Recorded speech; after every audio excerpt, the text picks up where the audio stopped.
Quanti chilometri ho fatto soltanto per il panorama, e più di 1 milione di volte ho sbagliato per arrivare a te.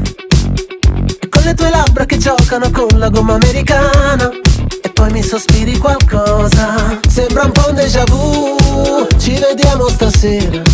Io pensavo che tu mi invitassi a ballare, ma poi meno male che qui è tutto chiuso. Restiamo a parlare e mi dici che tu vorresti scappare, una macchina e il mare, non torniamo più.